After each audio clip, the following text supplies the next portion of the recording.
To those from away, it is one of the most beautiful islands in the world. But to those who live here, it is a ravaged land where companies have come decade after decade, drained it of its resources, closed their plants without notice, and left thousands jobless. It is an island where thousands of inshore fishermen once fished the seas, where woodlot owners cut pulpwood for a living, while others mined or made steel. Then, one by one, this work and way of life disappeared, whisked away by foreign-owned companies at a moment's notice. Foreign draggers replaced the inshore fishing boats, leaving men jobless. The mines and steel mill closed, affecting thousands more families. And now the one industry that many islanders depended on, the pulp and paper plant in Port Hawkesbury, shut down by another foreign-owned company on a week's notice. When we got the news that the mill was planning to shut down, it just numbs you. What will we do? What's next? What's ahead of us? We don't know.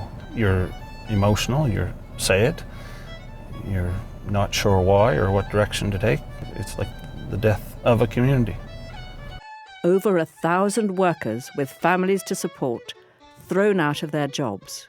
Every load of wood that you see going into that mill, that involved a truck driver, a harvester operator, a forwarder operator, contractor, the forest technician, the crew that built the road, the fuel and the parts, the tires on those vehicles. You just erase all of that from the economy. The closing of the New Page pulp and paper mill will affect not only those who worked at the plant, but the hundreds of farmers and woodlot owners throughout the island who depended in part on this industry for their living.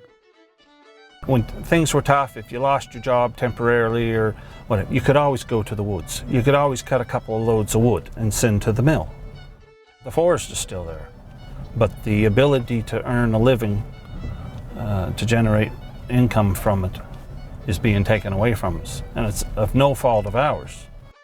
All over the island, hundreds of small communities have disappeared to be replaced by stands of forest that no longer have a market and will decompose over time. If you look and see all this dead and dying wood, this is over mature farmland, abandoned farmland. We were scheduled to harvest this wood and send it to Port Hawkesbury. We'll just have to tell the landowner, I'm sorry, you'll just have to watch your property fall down and die.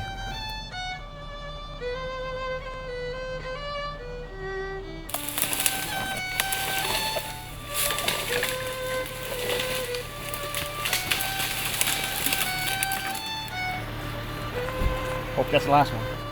It's a bit overwhelming when you can go to an area that's been abandoned and you know that families live there, children played, and it's gone.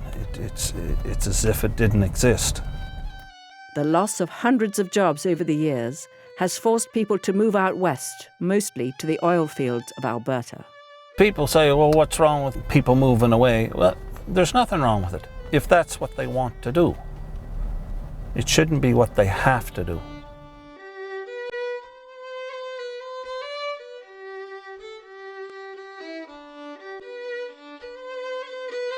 You know what you should be getting for a market price, but you don't have time to stop and fight and negotiate to get a better price. You need that paycheck at the end of the week. And that is why we've always fell prey to major industries and corporations that come in and get our raw products for next to nothing.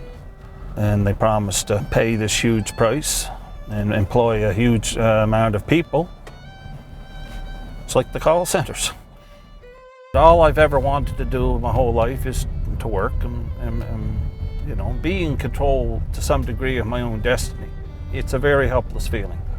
When you have external forces from major corporations that will come in, promise you the moon,